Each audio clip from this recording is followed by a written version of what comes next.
Hello, everybody, and welcome back to another episode of Her Side of the Ruck. I'm Tash, I'm Bernice. and we're not pundits. We're just two women who know what a ruck is.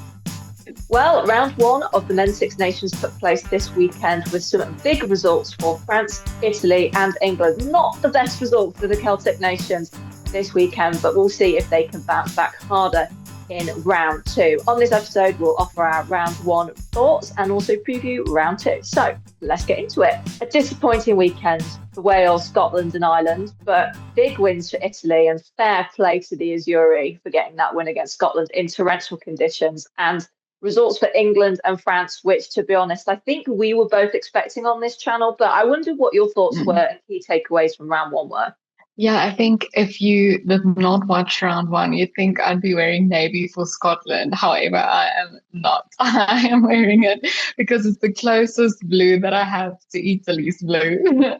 But yeah, I think that was definitely, we've spoken about it on the podcast, saying that if there's one team that can cause an upset, it is Italy. And I think you were as well. We were so confident that Scotland will win, even though we have had our concerns about Scotland and where they're at currently. I was still confident that they'd walk away with a win. So yeah, but I mean, fair play to Italy. They definitely deserve to win. And I mean, it was horrific conditions for like both teams to play in. Some people even said like they're very surprised they didn't call off the game actually. And I have to say like there's a part of me that agrees because the games like that just end up being so messy. But yeah, I think both teams did play to win, and yeah, Italy end up on top. And yeah, I think great win for France as well as England. I'm sure you are a very happy girl. Yes. But yeah, even though we did predict that France will win, I think it was still shocking to see Ireland's like overall performance and just like how they played and game management, which we'll get into a bit later. But yeah, I think overall round one kind of went as expected, except for the Italy versus Scotland match. Yeah, for sure. I suppose my key round one takeaways are adverts before scrums are unacceptable. I'm not having it. I'm not here for it. I love my scrums. Do not put adverts in it. And I know some people have said, well, it's a bit boring when they're just all waiting to set up. But that's when you want to listen to the commentary. And particularly with international matches, you have the best commentators in the world working these games. I want to hear what they have to say. Do not block out Nick Mullins from speaking because you want to show me an advert for, I don't know, whatever the advert is. Tesco. I don't care. I don't Tesco. I don't need to see an advert for it. You know, I just thought, I'm not a fan of this Americanization of rugby at all. Like, keep it with the NFL, keep it away from rugby. Let's find another way that we can generate revenue through rugby rather than boxing it into this package that a lot of, I'm going to say traditional fans are not a fan of. More on the positive side, I thought Louis Liner was epic. Jalabert and George Ford, masterclasses at fly-half. Should the game of rugby be played in a swimming pool? The Stadio Olimpico, you've already mentioned it. It was awful. In Europe at the minute, the rain had been relentless. So the ground is already soft. So we've seen a lot of pictures from particularly that second half where it did look like a swimming pool. And but imagine trying to scrub or a line out in that, like, or even just trying to run. You've got no grip with your boots whatsoever. Wales need to fix their discipline. You've got 2 cards before the first quarter's even up, like 2 yellow cards. It's not good enough. But it reminds me a lot of how the Springboks bullied Ireland and just put relentless pressure on in the forward pack. I feel like England really did that to Wales. Ireland, Sam Prendergast is not the 10. He's not ready to be fly half for Ireland. He's not the Johnny Sexton replacement. He missed 7 tackles. I know a lot of people have honed in on Jack Crowley missing a tackle, but I'm like, Prendergast missed 7.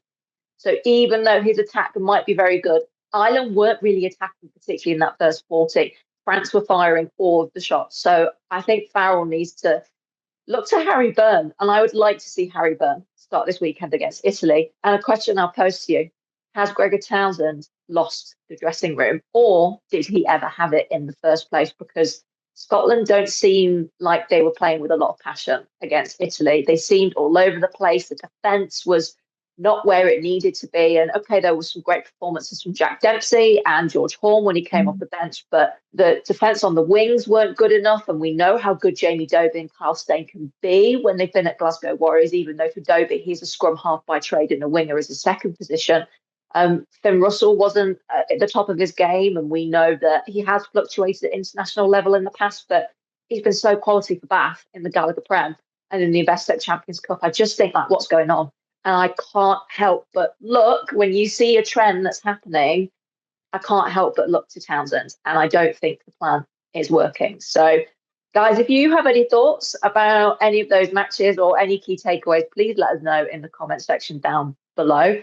But I do truly don't think that Townsend is the future for Scotland. And I would actually like to see a new head coach coming in for Scotland going into the 2027 World Cup. A lot of Scotland fans would agree with you. And from what I've seen online, a lot of Scotland fans do agree. I think in previous seasons, people were kind of tolerating Scotland's performance and just go like, okay, it's fine. Like, we'll be better next time around. And then it's the same thing all over again. And I mean, Scotland didn't perform poorly against teams like New Zealand and England, if I remember correctly. Like, they actually played very well and then ended up losing by a very close or small margin.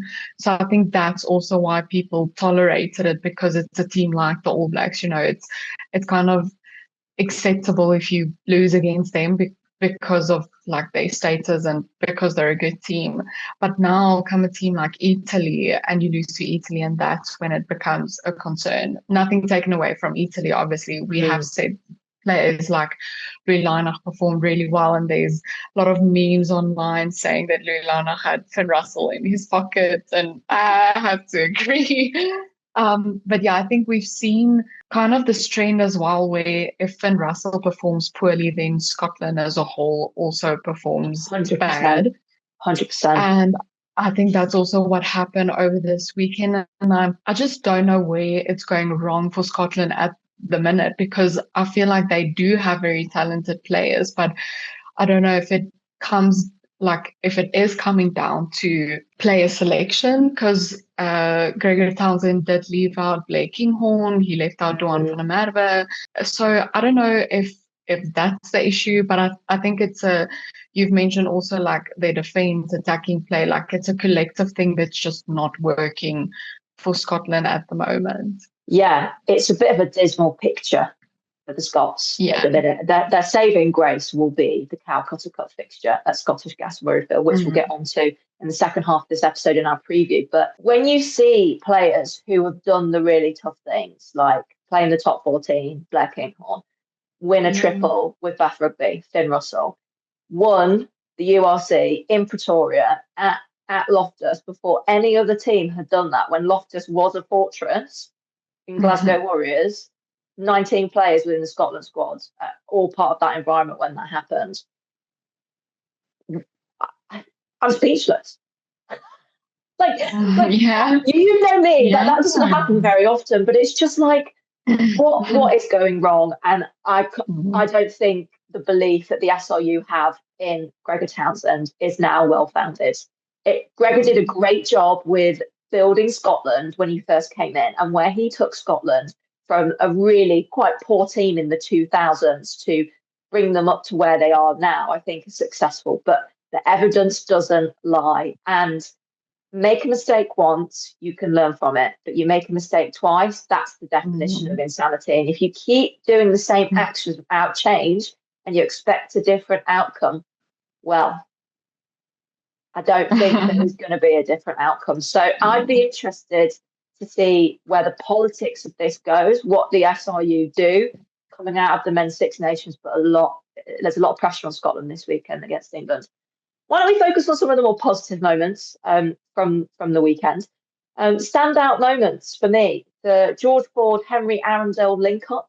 The first English try was from the flat ball delivery of George Ford to Arundel, and Arundel was quite humble in the press conference, basically, and post-match coverage, basically saying it was kind of tap-in tries, run-in tries.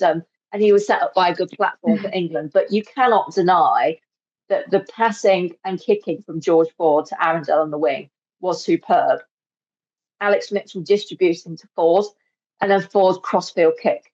Voila. I mentioned it on the show last week. It's one of my favourite passages of attacking play, and it was pure class, that one. Louis Liner, I think he's becoming one of our favourite players. How did you think he performed at the weekend? Yeah, I think Louis Lanach is someone we've spoken about in the URC as well. Yeah, he's just a standout player, and he's someone that improves almost every time that you see him play, whether it is at club level or international level. And I think Italy has made such a good decision to actually give him more opportunity to play. Obviously, they have had their injuries, which obviously open up the door for him to play more for Italy. But yeah, I think he is a great player, especially in terms of how he manages the back line. And then on George Ford as well, I thought he was excellent over the weekend. I know you are a big fan of George Ford, and when I was watching the game, I was like, oh, I just know that Tash is so proud right now. But yeah, he was just stand out again, and he also showed why he should be selected at 10 for England, and I just think there's no doubt about it. But yeah, I think Italy came to play, and even though Louis Lanach was a big part of their success, I just think Italy as a whole just performed so well over the weekend. They took the opportunities, especially when George Turner got his yellow card. Italy really capitalized on that opportunity, and yeah, I think Italy really deserved the win over the weekend. So I was very impressed. England obviously scoring 7 tries with Henry Arundel with his hat trick. Yeah, I just think England was so clever, and they made it look easy at times. They made it look so easy.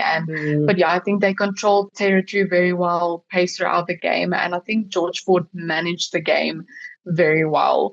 And I think for Wales, it's just a repeat of what we've seen from Wales in terms of like discipline struggles, a lot of penalties conceded, multiple sin bins, which ultimately you just can't gain momentum that way. No, and it's key players leaving the field. So yeah, I think it was a very tough weekend again for Wales, and they only responded with 1 try. So yeah, which says a lot about both attack and defense. But yeah, I think England can be proud of themselves. I think a lot of people will probably say, yeah, but it is just Wales. But the thing is, like, to beat Wales by that margin, I think it's also one of England's heaviest or England's largest wins over Wales, I think, in terms of points difference. So yeah, I mean, it says a lot in terms of where England are at the moment and also where Wales are at the minute. It's also Wales's 12 consecutive Six Nations loss, which is concerning because really concerning. Yeah, very concerning. So I don't think they'll beat anybody. Wales. Yeah, I don't think they'll beat anybody this year. I wonder if they'll even get a bonus point, which I know that sounds really depressing to think about it, but they did not really play much rugby for 40 minutes. And was it England were ultra clinical in that first 40? Because I thought their attacking platform was fab with the class operator of Ford. Yeah. I think Chesham was great in the lineouts and made quite a lot of giraffe carries. Like he's a tall guy, that bloke. So he's just kind of like storming forward, but he's turning into who I would like to hopefully see as a future England captain. I think the captaincy at Leicester is doing him justice, and I'd love to see him do a Martin Johnson, to be honest, and kind of progressing that leadership in England colours and hopefully British and Irish Lion colours as well in the future. I'd love to see him captain those 2 teams in the future. But for now, he's doing a great job on the field. But it's also not hard to look great against Wales at this point in time. And it's just, you've got so many individual talented players in that squad. Dewey Lake, Nicky Smith, Dapper Jenkins, Aaron Wainwright, Louis Samet. I'm not the biggest Samet fan, He's quick, Yeah. and I do think his experience in the NFL has made him a bit more hardy. However, he isn't anywhere near as good as some of the other wingers that we've spoken about on this channel before. And really, when you've got no platform to attack, you can't really do much when you're just out in the back line, kind of in no man's land at that point. So Wales need to regroup. They didn't really come out with any gusto or much fight in that first half, but they did in the second half. And look, we want to see them a competitive side. We want the Six Nations to be competitive. And at the minute, they're not. I feel like I'm praising wingers a lot, and I'm going to praise another winger who I'm going to put it out there. It's probably the best winger in the world at the minute, Louis Biel-Barré. He, in with the attacking prowess of France, I hate to say this as an Englishwoman, but the attacking prowess from France and the consistent waves of attack that Ireland really just couldn't shut down. Biel-Barré was a big part of that, as well as Matthew Jalabert. The forward pack as well, big testament to the French forward pack. But that's the key difference between a team like Wales, who have got some great backline players, but not much attacking platform from the forwards, despite the talent within the forwards. In the French side, despite us potentially criticising it in our preview episode, saying, oh, what's Fabien Galthié doing with all of these uncapped players? But there seems to be a lot more cohesion and a lot more rotation of back rowers playing second row playing back row, a lot of fluidity and the interchanging. It gives Biel-Barré the opportunity, but he's also a winger that gets stuck in, whether that's just him as a player or whether that's part of Galtier's wider plan for his team. However, one thing I will say about France. If that's the same French team that plays England, England will win. I'm saying that now. I'm locking that in because they dropped off at 60 minutes. Now, I know that England didn't have the most clinical second half against Wales. There were a lot of knock-ons, a lot of rush phases of play, points where I thought, you definitely left 2 or 3 tries out on the table against Wales. I could have seen it being a 10-try game if they continued like they did in the first half. They didn't. Still a good performance, still a great result. They currently top the table in the men's Six Nations. But Ireland did come back.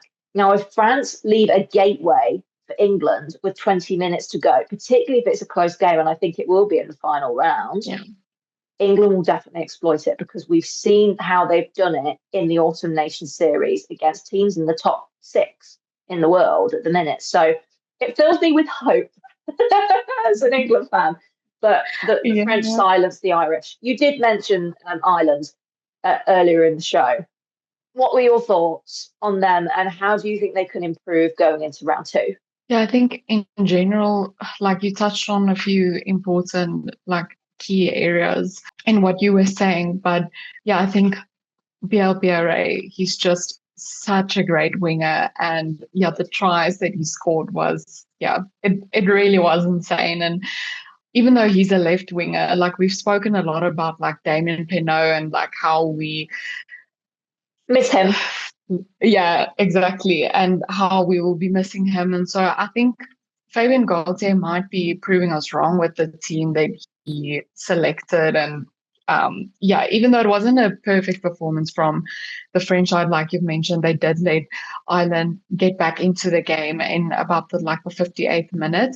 And if you do that in a close encounter, then that's going to be a different story. So I think they will have to have a look at that and where they kind of went wrong in the latter half of the match. But regardless of that, I think the French team, they are building, and that's kind of what Fabien Galthié is doing now.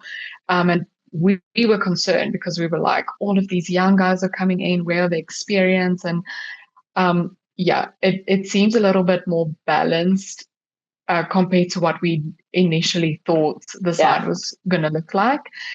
But yeah, I think Ireland, you've touched on Sam Prendergast earlier in the episode, and it's really concerning for Ireland. I think Andy Farrell is pushing Sam Prendergast at the moment, and I'm not too sure why, especially if you have other fly-halves that might be able to do a better job and have proven to in club matches. But yeah, I mean, France's first try came from a mistake from Prendergast. So Yeah, and I think what was concerning is that Ireland only scored their first points in the 58th minute, and then they went on to score again in the 61st minute. But Mm. yeah, I think it's concerning. So they went a whole half without scoring any points. I know they have a few injuries in their side, and there were also Yeah, a lot of players that did not play.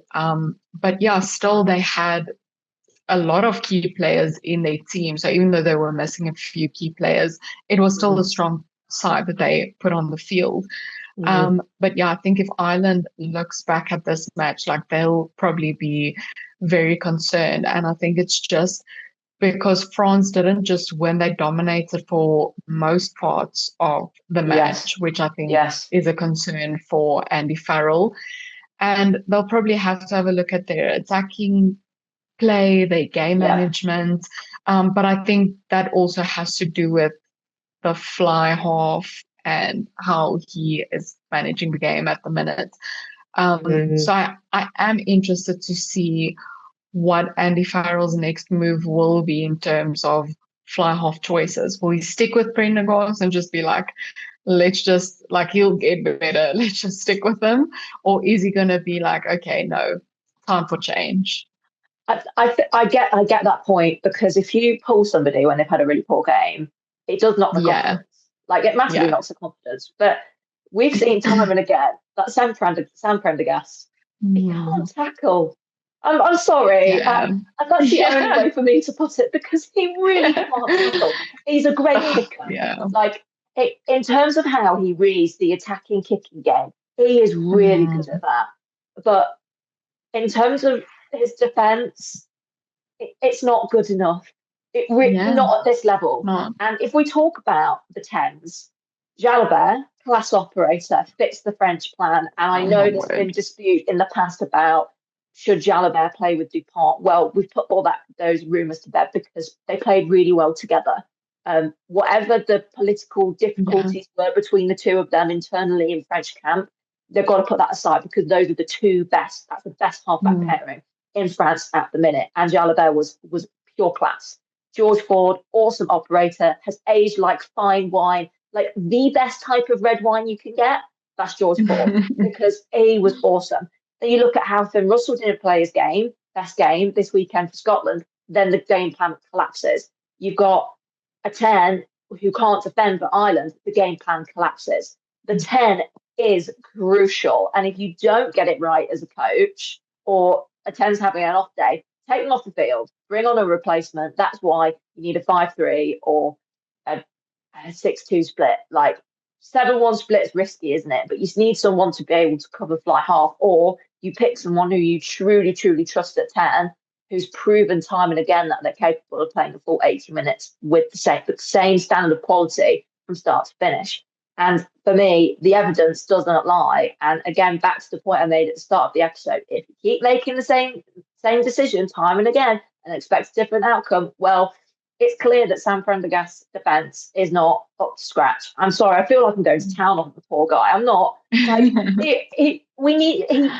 he's got the potential to be mm, amazing, but he's not there at the minute. And it's okay to say, let's go back to the drawing board. Let's go to somebody else like Harry Byrne or Jack Crowley, who have had more experience in those more intense games. Like Crowley with Munster. I think Harry Byrne's just like he's a little bit older. He's got a bit more experience. He's a bigger guy.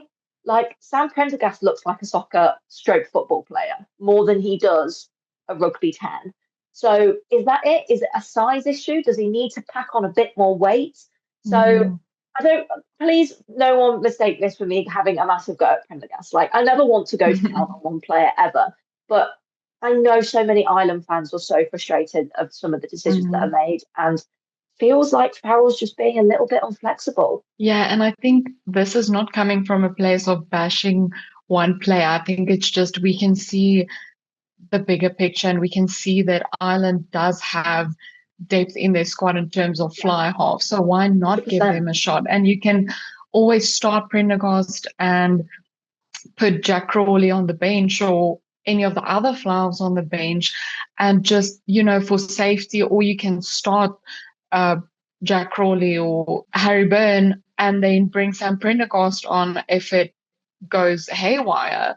So I think Andy Farrell also needs to realize that if there's any time that he needs to experiment with players, it is now. And yes, it's not ideal to do it in the Six Nations, but he did leave it quite late. And now there are only a few big tournaments left until the World Cup. So it's now or never. And I just think he doesn't really have anything to lose. Yes, there are a lot on the line in terms of pride, and there's a lot of talk around Leinster players and him favouring Leinster players, but exactly. Now step up, just select other players and see what they can do. I mean, there are some games in the Six Nations that will allow you to experiment. For example, if you do play Wales. Yeah, exactly. So use this now to build some squad depth, because otherwise you're going to get stuck. And we've spoken about it so many times on the podcast. 100%. I think Ireland have got a lot of questions to go back to the drawing board.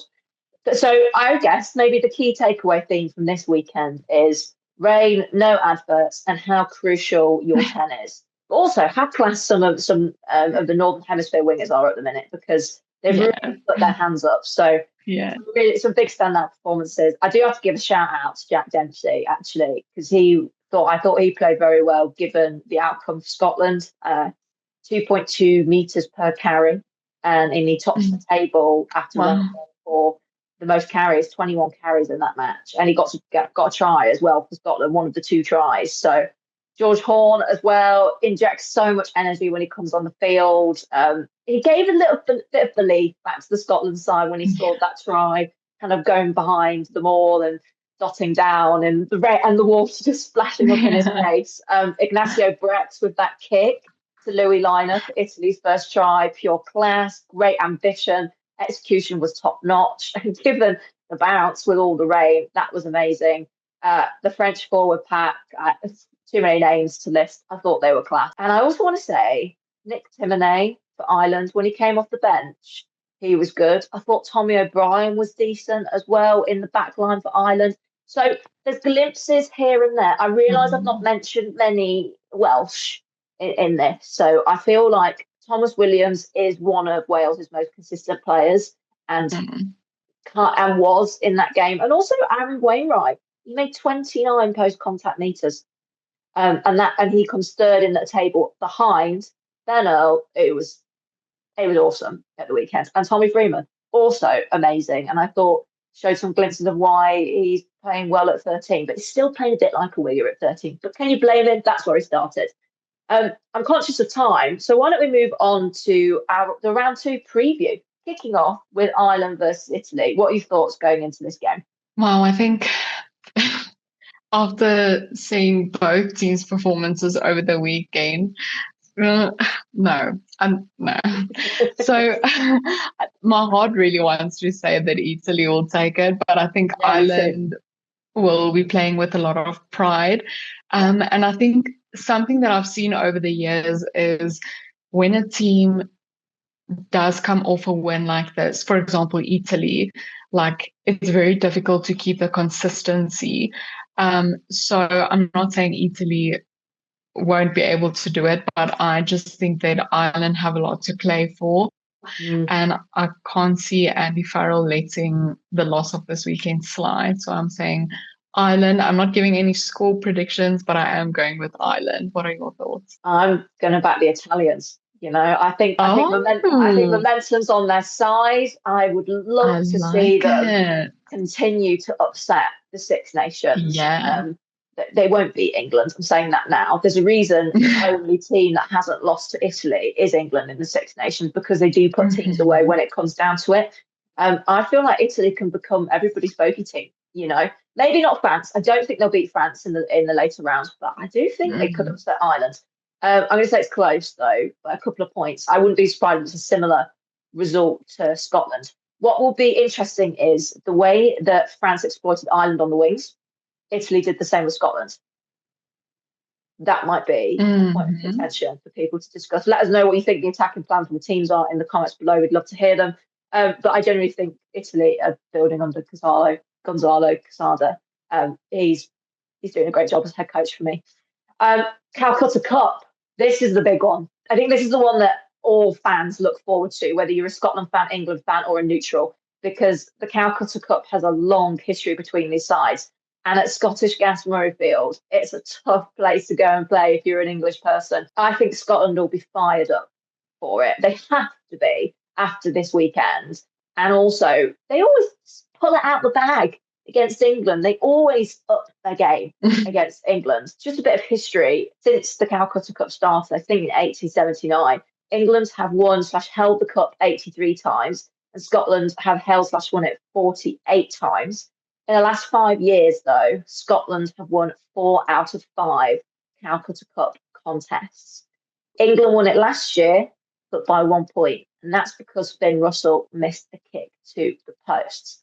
So England should be coming in with this going, you know what, guys, we can't let what happened last year ride. We've beaten the All Blacks and Argentina, which are two teams that Scotland have lost to in quite dramatic circumstances of both at different ends of the spectrum. One which was you're clawing back to a deficit and you're nearly there and you're trying to win, versus you have a 33-0 win so far and then it all drops off in the second half. Whereas England clutched both of those wins in the end, but showed that they were more consistent across the board.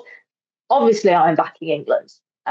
Heart and head is backing England, but I know the Scots will push them. And can my heart take it if it's a competitive game? Probably not. But would I like it to be a competitive game for rugby fans? 100%. But I am backing the English. Scotland just seems to bring it against England every single time. But I am excited for it. I think the game being at Murrayfield also makes it a little bit more interesting and a little bit more exciting. I don't know, it just adds a little spice to it. So yeah, I do think England will win. Yeah, I think it will be a close and a competitive match. I know that's something that we'll like to see, but I genuinely think it will be. I'm saying England will win, but it will be close. Let's say between 7 and 10 points. Yeah, I can see that happening. Absolutely. And then finally, the weekend, the final game of the weekend, Wales v France. They haven't even sold the Principality out. What a shame, because that's one of my favourite rugby stadiums in the world. I love the Principality. I can't see this going any other way than a big French win, to be honest. I hope there's a big Welsh improvement. And what they really need to do going into this fixture is give their nation something to truly believe in again. Because I think a lot of Welsh rugby fans have got really disappointed with the state of Welsh rugby in the minute. And I don't think that is all just specifically down to the players or down to Steve Tandy. I think what Tandy's doing is trying to install belief back into Welsh rugby. And I think he did a fairly okay job of that during the Autumn Nations series. But yeah, the defeat to England does not install loads of hope for Welsh rugby supporters. However, a big win for them this weekend would be getting a losing bonus point, I think. There's I don't see much of a future where Wales win this game. I see France winning and winning by 20 points or more, to be honest. A good outcome for the Welsh would be a losing bonus point, some great few cards, minimal yellow cards, minimal penalties, fight, belief, gusto, something for their countrymen to fight for. If Wales can do that this weekend, I think that is successful and will help them build into the next round of the Six Nations. 100%. And I think that's what Wales need to do is start small. Get the belief back. Start by focusing on your discipline. If you can get no cards over the weekend, great. That's a win. Or if, as you've mentioned, if they can get a losing bonus point, great. That's a win. Start small, like break it down into chunks, because if you're just trying to say, okay, we want to beat France, which I doubt that they are saying that, but, they need to get that confidence back some sort of way. And I have to say, I know that the Principality hasn't been sold out, but I look at the stadium and it's still packed. And I'm like, Wales fans are truly loyal. I have to admire that, because I know that if South Africa ever performed that poorly, had to lose 12 consecutive games in a Six Nations or in their rugby championships, like we would not be supporting the Springboks like that. So I have to say massive ups to Wales fans. But yeah, on this match, I don't see it going any other way than France just dominating Wales. And I know it sounds so like rough and yeah, I don't know, it doesn't sound good, but I don't see it going any other way. And I can see France beating Wales by 15 to 20 points. So it's sad that we're sitting here again and we can't really see improvement from Wales' side. But yeah, hopefully they can get some sort of small win from this weekend's match. 100%. Well, those are our takeaways from round one and also our preview of round two of the Men's Six Nations. If you have any thoughts, please let us know in the comment section down below. We would love to hear them. Thank you so much for joining us for another episode of Her Side of the Ruck. If you're new to the community, hit the red subscribe button and join us on the journey. But that's all we've got time for now on this episode. So signing off is me, Tash, in the UK. Signing off with me, Bernice from South Africa. See you next time. Bye. Bye.